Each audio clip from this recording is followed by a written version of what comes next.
Selamat siang, ketemu lagi dengan saya Dr. Budi. Saya ingin bercerita kisah yang sebenarnya tidak terlalu baik, tetapi ini harus kita tahu semuanya. Beberapa waktu yang lalu, saya punya sahabat, dua orang sahabat contoh yang sangat cukup untuk memberi kita kesadaran tentang bagaimana mengelola kesehatan kita. Pertama adalah sahabat saya yang terkena diabetes dan ini sudah lama sekali, tentu saja karena sudah sejak lama dia merasa itu. Tetapi dengan rasa percaya diri yang berlebihan, dia merasa bahwa diabetes itu tidak punya efek apa-apa sama dia. Badannya baik, sehat, merasa sehat dan sebagainya. Padahal ketika dia bercerita pada saya dan saat terakhir saya ketemu dengan dia mengatakan gulanya itu 400 sekian, 420 berapa. Saya melihat begitu, saya terkejut. Dalam hati, loh, ini bukan sesuatu yang sederhana. Dengan gula darah segitu, otomatis di darahnya itu banyak komponen gula yang nanti kalau berikatan dengan lemak dan berikatan dengan kolesterol, lemak, serta protein, maka akan menjadi bahan pengendap di dalam pembuluh darah yang menyebabkan pembuluh darah arteri-arteri menjadi sempit. Dan kalau jadi sempit, maka dia akan menghalangi aliran darah kita ke organ-organ kita. Kalau misalnya itu organ yang disumbat itu adalah kaki atau tangan, mungkin kita bisa merasakan itu ada keringingan dan sebagainya. Tetapi kalau yang terkena itu adalah di mata, lumayan orang bisa mengatakan, aduh mata saya kok rasanya nggak enak dan sebagainya. Tapi kalau itu mengenai di ginjal, di hati, bahkan di otak, ya itu terjadi kematian sel-sel ginjal yang jumlahnya itu jutaan atau miliaran. Tetapi kalau satu persatu sel itu mati, maka fungsi dari ginjal itu akan menurun. Dan terjadi memang begitu. Saya tanya kenapa nggak minum obat? Dia percaya diri, saya sudah minum herbal ini, herbal itu. Dan saya dalam ilmu saya yang sudah banyak tahun ini, tentu saja dengan ilmu kedokteran yang mencatat orang-orang dengan case yang sama, yang kemudian menjadi ilmu kita, maka saya prihatin. Saya minta dia untuk turunkan gula darahnya itu. Tidak apa-apa kita itu ikut dalam program herbal medicine, tetapi tolok ukur yang jelas dari keberhasilan semua pengobatan adalah dalam konteks ini namanya penyakit diabetes adalah penurunan gula darah signifikan. Kalau 400 normalnya 120 misalnya, itu sudah berlebihan.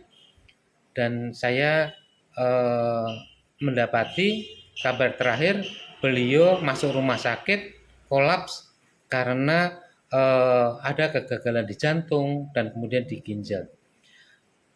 Itu sesuatu yang sangat menyedihkan saya sebagai sahabatnya dan saya beruntung sebagai dokter yang tahu saya sudah sharing pengetahuan pada beliau. Terserah beliau memanfaatkan tidak atau tidak, kita nggak pernah memaksakan, itu sudah jalur nasibnya. Tetapi kalau kita ingin bisa menikmati kehidupan lama sehat dengan anak-anak cucu-cucu, saya kira ilmu pengetahuan itulah yang mendasari kita dalam bersikap berperilaku. Belum lama ini saya ada sahabat yang rent di properti saya, dia mau jualan makanan dan dia ahli seorang militer tapi ahli soal makanan. Badannya bagus, tidak ada lemak di tubuhnya, perutnya datar, tetapi diabetesnya terakhir ya sekitar 400. Saya terkejut karena physically dia sepertinya sehat.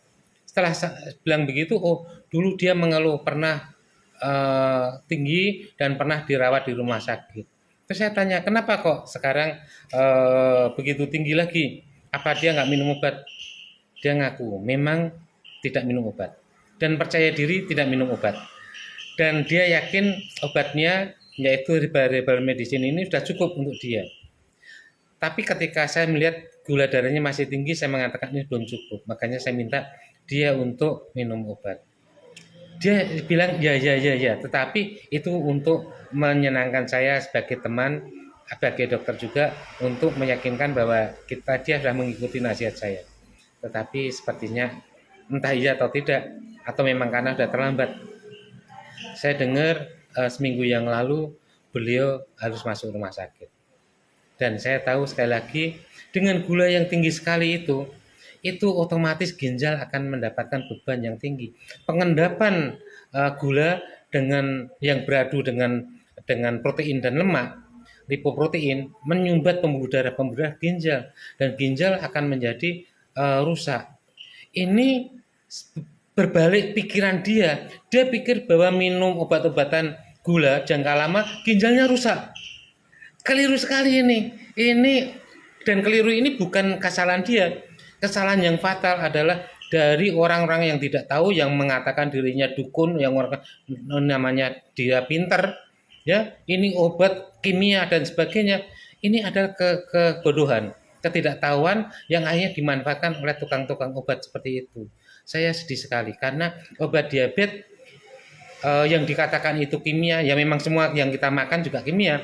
Itu adalah obat yang sangat aman, melindungi tubuh kita dari risiko terjadinya penyumbatan-penyumbatan yang akhirnya merusak ginjal, hati, mata, dan otak.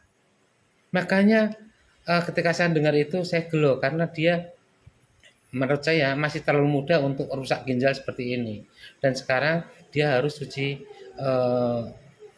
darah karena fungsi ginjalnya mencuci itu enggak ada.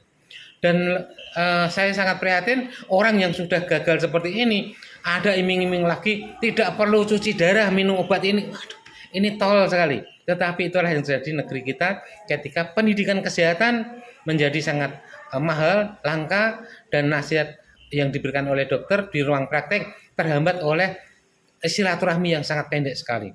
Makanya di sini saya sharing pada teman-teman semuanya, kalau ada yang punya penyakit kronis seperti penuaan, hipertensi, gula, jangan dianggap gejala itu adalah tanda. Karena apa? Mereka ini tidak bergejala secara signifikan kecuali terjadi penaikan dan penurunan kadar yang ekstrim. Kalau normal tidak bergejala. Ini yang sangat mengecewakan kita. Terima kasih. Sampai ketemu menjelang Ramadan. Semoga kita semakin sehat semuanya. Terima kasih.